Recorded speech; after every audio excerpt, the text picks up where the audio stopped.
সবার চোখ রেড কার্পেটের দিকে। হেঁটে আসছেন অভিনেত্রী মৌসুমী হামিদ, মুখে হাসি। তখন সবার কৌতূহলী চোখ এই অভিনেত্রীর দিকে। হঠাৎ সহকর্মীদের চমকে দিয়ে জানালেন তিনি মা হতে চলেছেন।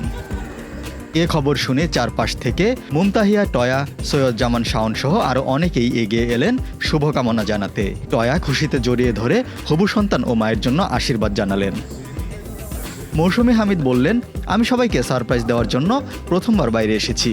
জানতাম এখানে অনেকেই থাকবে, সবার সঙ্গে দেখা হবে। এজন্যই স্বামীসহ এসেছি মা হওয়ার খবর দিতে। শুধু মা হওয়ার খবরই নয়, এর মধ্য দিয়ে দ্বিতীয় বিয়ের খবরও প্রকাশ্যে এলো। স্বামীর সঙ্গে অন্যদের পরিচয় করিয়ে দিলেন মৌসুমী হামিদ। স্বামীর নাম আব্দুল ওয়াদুদ। মৌসুমী হামিদ প্রথম আলোকে বলেন, অনেকেই ভুলভাল খবর প্রকাশ করবে, এই জন্য আমি এতদিন কাউকে কিছু বলিনি, যে কারণে আজ চরকি কার্নিভালে এসেছি। আমার কাছে মনে হয়েছে এই অনুষ্ঠানের মাধ্যমে সঠিকভাবে মা হওয়ার খবরটা জানবে সবাই।